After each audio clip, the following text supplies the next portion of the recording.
Well, welcome to the Cut for Time podcast here at the Canton United Methodist Church. My name is Pastor Clay. I'm joined by Eric Stearns, and today we're digging into my message from Sunday, the analogies and just some of the images that we pulled from on Sunday.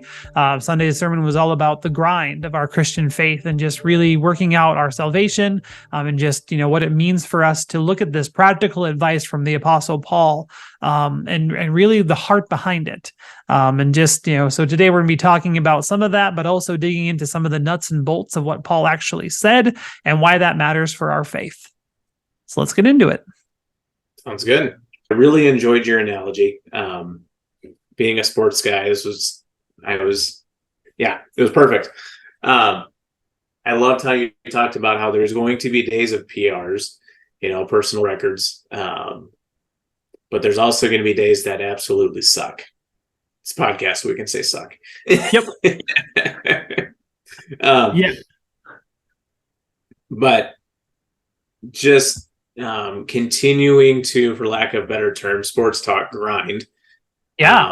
Is hugely important. I've run 3 half marathons and a marathon, and it is something that is nearly thankless because you're not doing it. You're literally doing it for yourself, especially when you're in your early 30s. Yep. I'm no longer there, but fine. You're an old man. We know. Fine. Yeah. I can relate so much of preparing for those races to, working on my faith, where you're not doing, in reality, you have supporters, you have people who know what you're doing and people who you can lean on, but ultimately the only person that's going to get you across the finish line is you. Yep. The only person who is going to get you the time that you want in a half marathon or a marathon is the effort that you put in. Now, there's a whole bunch of God-given ability that certain people can run faster than other people, but within your God-given ability, you control how well you do. Yep. In the same sense, you control how you interact with your faith. You control how well you do. I don't know. It's not about works, but yeah, you know what I mean? Like, you absolutely are the one in charge of choosing to follow Jesus or not. Yes. When no one's looking, when no one else is around, when it's 5 a.m. and you don't want to do it, you have to make the decision to do it. And so, yeah, I really enjoy the analogy because I'm like, this is what I've been screaming. I wrote a sermon on this like 18 months ago. So this was perfect. Good. Yeah, really enjoyed it. Good.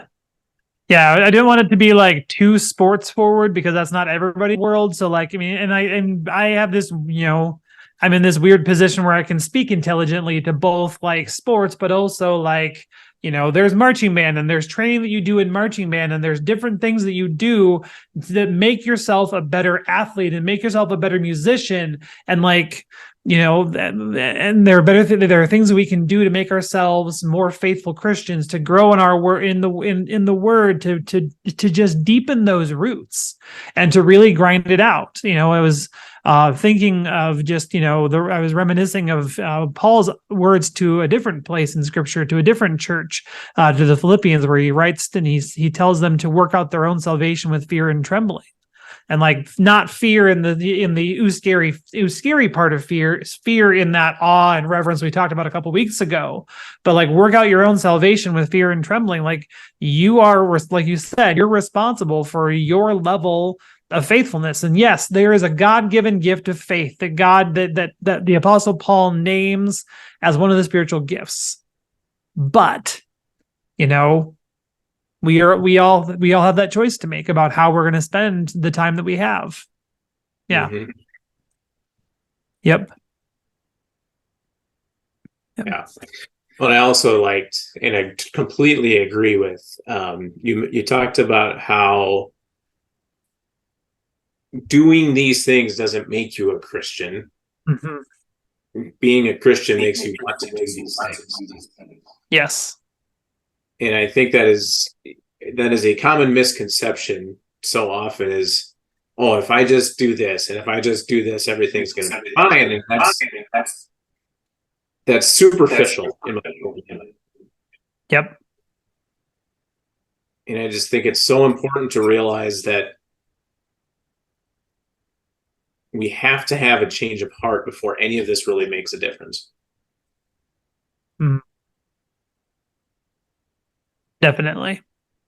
Yeah, it's a mindset that has to shift. I mean, because like you said, it could just be that we view our faith as, well, I'm ticking off all these boxes. I'm doing, Paul said 20 things. I'm doing all 20 of those things. Cool. But what difference is it making? What impact is it having on your life and on your spirit? Like, why are you doing those things? Are you just doing those things to avoid hell? Or are you doing those things to really grow in your connection with Jesus? And those are two different conversations. I agree.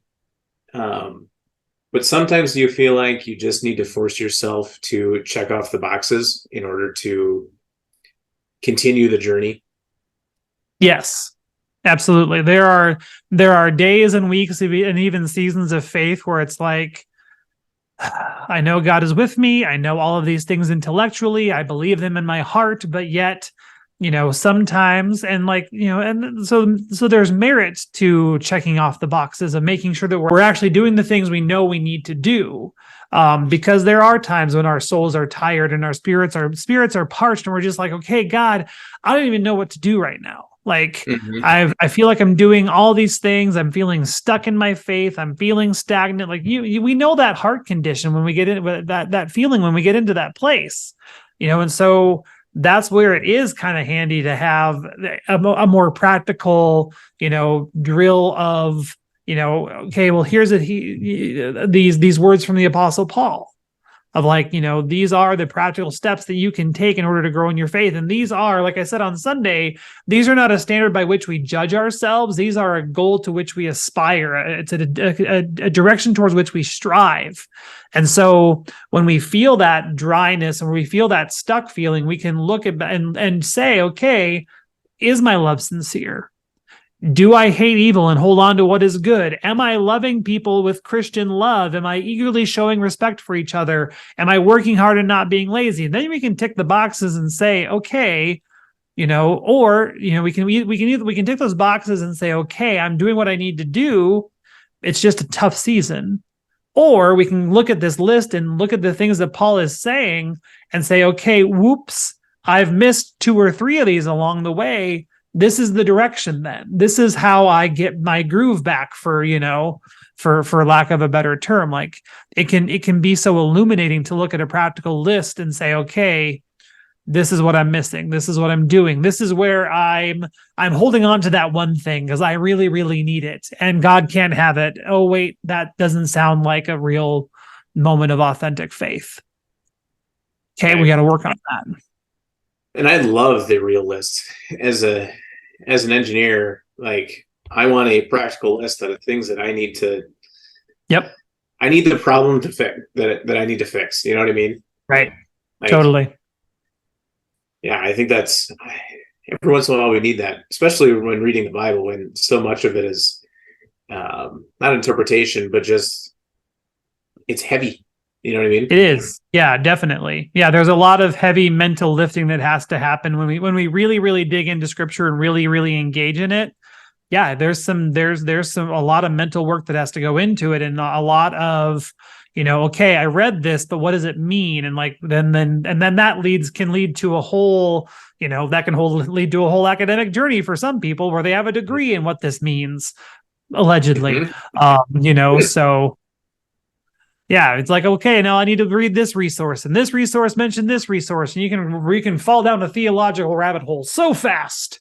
Welcome to my day. But, it's fine. I'm a pastor. It's one of the parts of my job that I love. And so, but it's for that purpose of moving us forward. and really moving us to a point of deeper faith and stronger connection and more authentic faith in Jesus Christ. I really enjoyed it. Yeah. So yeah, I appreciate that. Thank you. Because this was one that was, it eventually came together, but it was a tough one because it's not like preaching a narrative of something is sometimes so much easier because it's like, okay, I can retell the story in modern words and just, we can look and say, this is that, and this is this, and how do we live? And now, but this is all just straight up, practical Paul. It's so typical Paul end of letter, nuts and bolts, rubber meets the road talking. So it was a little harder to get my head wrapped around. And so one of the things I avoided doing, I think I avoided successfully doing, because I didn't want to go there during the sermon, is like a blow by blow listing of these practical steps. One of the commentaries I read is like, don't preach a 20-point sermon on how to live a better faith. Cool. I don't think I did that. I hope what I was hoping to do was dig into the heart of why Paul was saying these things. Maybe not so much digging into what Paul was saying, but really the reason behind that. But I do think that there is merit and value in looking at these and just, evaluating our lives and evaluating our faith and maybe asking, why does Paul say this is a good thing for us to do? So I was wondering if maybe we could spend a little bit of time on the podcast this week looking at some of the things that Paul said and digging into the reason why that would lead to a deeper faith. Are there ones that stick out to you more than the others? There's ones that are really, really hard to do. Do not repay anyone evil for evil, but take thought for what is noble in the sight of all. I wrestle with using the Good News translation sometimes, but I really like how it points that one out in 17. If someone has done you wrong, do not repay him with a wrong. Try to do what everyone considers to be good. Mm-hmm. Yeah, that one's hard. Definitely. Yep. I shouldn't say I pride myself, but I do pride myself when this one live peaceably with if possible, so far as it depends on you, live peaceably with all. We had a project at work where the construction was going to start and the farmers hadn't gotten crops out of the field yet. And we called them last week to say, hey, we're going to get started. And everyone lost their brains and started screaming. And I have learned in those situations that to live peaceably with everyone, you let those people scream and get it off their chest and let them sit on it for a while. And then you come back to them later and sit down and have a conversation with them, and everything goes much better. The last thing you should do is scream back, because then things get worse. Yep. And so, yeah, when I read that, I was like, hey, I might actually do that well. But like you said, it's kind of one of those things where as you look through this list, you identify the things you do well and the things you don't do well, and you have an idea of the things that you need to work on. Then the question becomes like, why is living in peace? Why is that important for our faith? Like, what difference does that make in our lives of faith? Mm-hmm. I think it's good advice, and I'm glad that you have that experience, and I'm glad that because cooler heads do prevail. In the same, when we're looking to reach others and bring them into our faith, if people are, I just think about protesters and others. We're wanting them to come into our building and learn what we know. The last thing that we should do is start screaming back at them. You know what I mean? That's not living peaceably with others. Definitely. Like like every college campus, the guy that's standing on the corner yelling at the kids because they're all sinners. You know what I mean? I'm not a Bible expert. I do not claim to be a Bible expert, but I am pretty sure Paul is telling us not to do that. When he gives us this list. You know? Yeah. That can. I mean, it's repaying evil with evil. I mean, that's that's not how a good conversation starts, and that's what evangelism really has to be. And that's what evangelism really is a conversation about, hey, I believe this, and this is, and you evidence that with your life and the way that you live, and more so than, the things that you say and snappy comebacks and quippy arguments. It's more about, investing in someone's life than getting to know them and letting them have those conversations where maybe they yell at you because you believe in Jesus and they don't, and they maybe have some past church trauma, which is a real thing. And you can't just move right to, okay, well, let's give our lives to Jesus. You have to unpack some of that with people and say, I'm sorry that happened, because that's a valid thing that happened in your life and I get it, but also don't throw the baby out with the bathwater.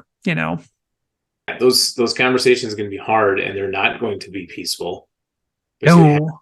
You have to interact with others in a way that it's going to bring them at ease with having a conversation with you. Because if everyone's guards up all the time, it's not productive. Yep, absolutely. I also just think that it's such a countercultural message, because it's just not how we exist, and it's not how the Romans existed, and it's not how we exist today. And it's reminiscent to me of certain things that God said in the law to Moses, of like, he wanted the Israelites to live such a different lifestyle that people were attracted and drawn into it. And I think that living at peace in a world that prizes itself on how chaotic it can be sometimes really does show the real heart of God. And if we can be the ones that have this real heart on display by being people of peace, I think that we can and engage people in that conversation. Well, you think about how much money is made on people having strong differing opinions. You wouldn't, if everyone was at peace, which I understand world peace is this far-fetched thing that really is not achievable, right. But news outlets, media outlets thrive. They make all of their money knowing that no one's ever going to be people don't live peacefully. Right. They always have strong opinions, and they start having arguments and wars and all sorts of stuff. Like in a way, we want that. There's part of us that kind of wants that unrest to happen, right? Because it's a livelihood type thing in some for some people. Yep. Well, and energy and enthusiasm are, they're important too, but let's direct it in the right direction. Yeah. Oh, the other one that sticks out to me as hard to do is to ask God to bless those who persecute you. Yes, ask God to bless and not to curse. Yeah. Like I said, there's some cursing under our breath sometimes, because that one person did that one thing just to annoy us, and we know that they just chose to do that just to annoy us. It's kind of like when you're about to have an argument with someone, and the argument in your head with that person is way worse than the actual argument itself. I think that's what Paul's working against here. Yeah, in some ways. But yeah, it's almost impossible, it feels sometimes, to ask for blessings on those who treat us poorly. Yep. I don't know how to do that, to be completely honest.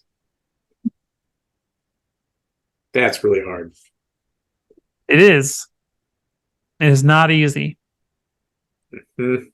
Yep. But then there at the end, never take revenge and just let God's anger do it. Yeah, that's hard for me, because I like to be the one that's in control. I like to be the one that's in charge. And, if someone has done something to insult me personally, I want to let them know about that. And letting God's anger do it sometimes means that it's not going to happen, because God's anger is more righteous than than mine. Mm-hmm. New Revised Standard Version. Verse 11 is, do not lag in zeal, but ardent in spirit. I like how the Good News Version, because that Read verse 11 from Good News again. Yeah, work hard and do not be lazy. Serve the Lord with a heart of full devotion. Yeah, I like that one. That version much better. Yeah. Because it's it definitely kind of just cuts through the language and just says what it is. Mm-hmm. Yep. And why do you think that one is one that I find that interesting?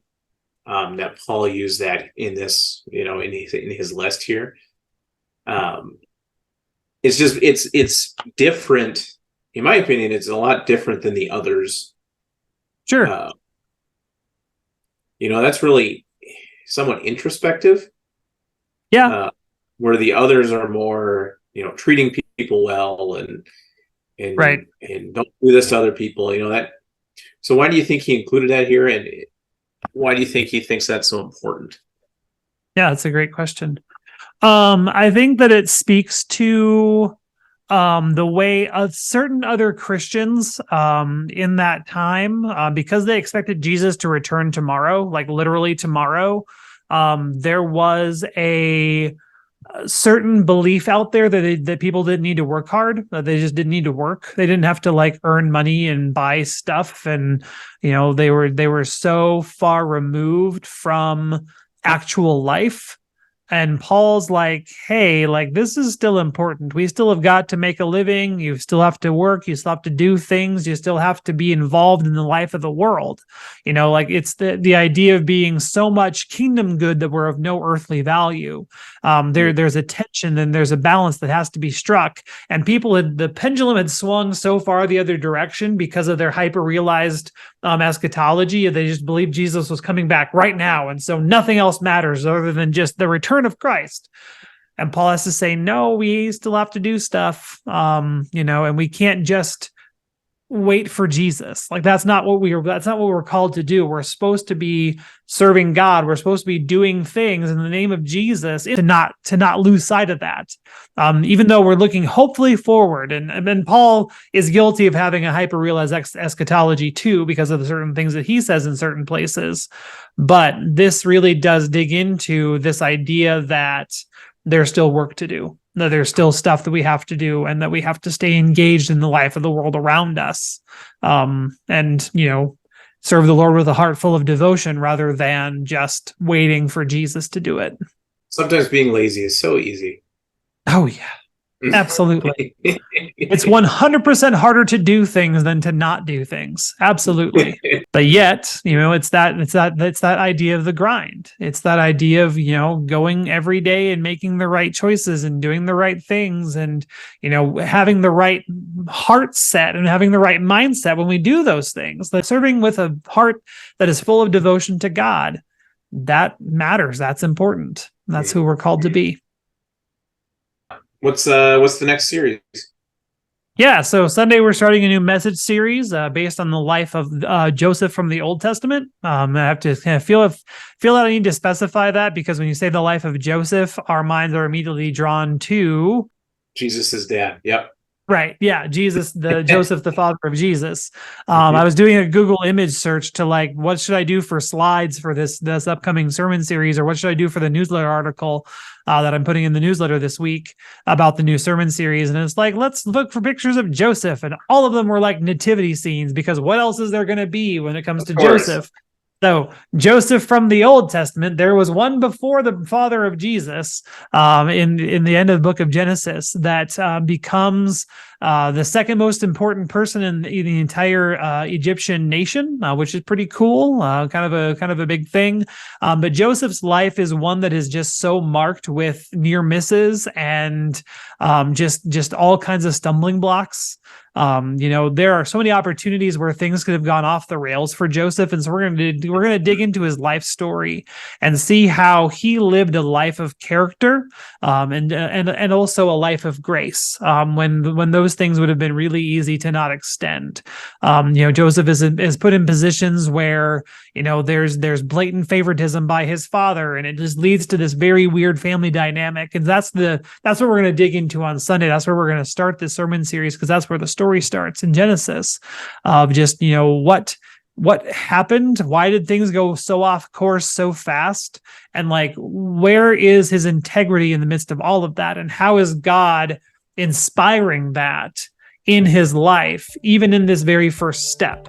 And so that'll be kind of where we focus our attention over the next couple of weeks, but specifically on Sunday is just the family dynamic that's present there at the very start of this story in Genesis 37. Nice. So, yeah, I'm looking forward to the series. Very cool. Awesome. Well, thanks for joining us in this week's Comfort Time podcast. And join us again next week in person at 10 a.m. at the church, online, on YouTube, and then back here for the podcast next week. Thanks for listening to our Cut for Time conversation. Join us for worship in person or on Facebook Live Sundays at 10 o'clock Central Time. And now go in peace and serve the Lord.